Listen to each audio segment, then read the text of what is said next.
The first VR I ever experienced is actually from Samsung. This is the Samsung Gear 4.0, which I need to slot in my Samsung Galaxy smartphones to operate, meaning both of my eyes get blasted with a super bright AMOLED displays and it's quite uncomfortable to wear even for just half an hour. Hi, my name is Joshua Wong. Welcome to Fast episode 78. I do short and fast tech reviews on this channel. That's how the name came about.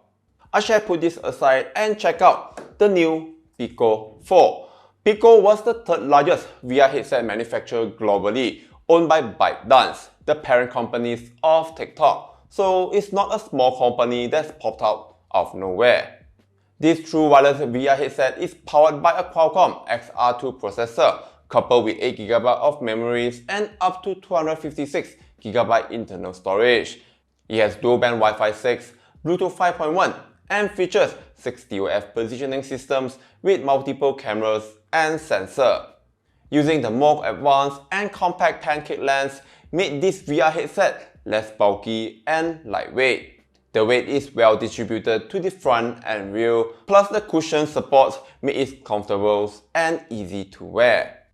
Features 4K plus resolution display with a smooth refresh rate of up to 90Hz. Packed with a 5300mAh batteries and support 20W fast charging. As for the controllers, it comes with two double-A batteries that should last very long. It has most of the buttons and joysticks for any VR's control. I find the controllers very responsive and the buttons are tactile. If you're wearing glasses, don't worry, you won't be left out as it comes with a glasses spacer and a nose pad. You must be asking, wouldn't it be dangerous covering your eyesight while moving around? The Pico 4 features color see-through. It switches on the front cameras and allows you to get to see what is in front of you. You can either use it in sitting positions like on your comfortable couch or standing where you can draw a playing areas on the floor. So once you walk out of the borders, it will switch on the see-through mode. This is a safety feature that wouldn't hurt yourself or knock down anything around you.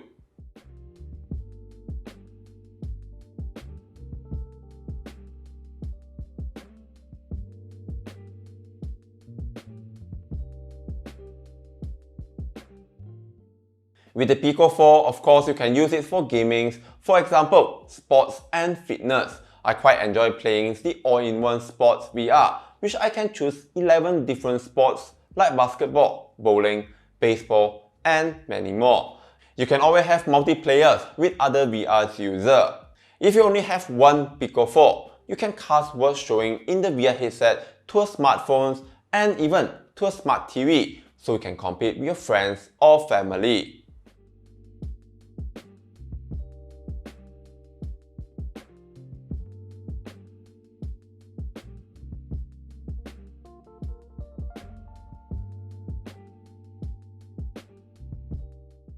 It's also great for media entertainment like internet browsing and movie watching, be it in VR or streaming through your favorite movie apps like Apple TV, Disney+, and even Twitch. Unfortunately, there's no Netflix available natively at the moment.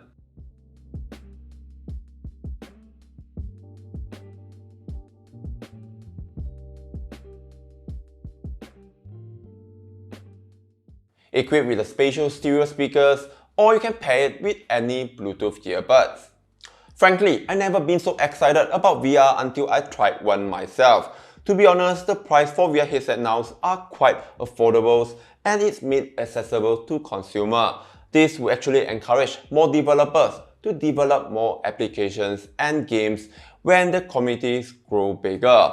You can get the Pico 4 now from RM1699.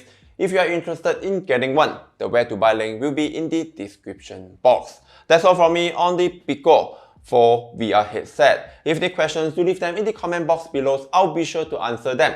Thank you for watching. Like and subscribe. Take care and I'll see you at the next one.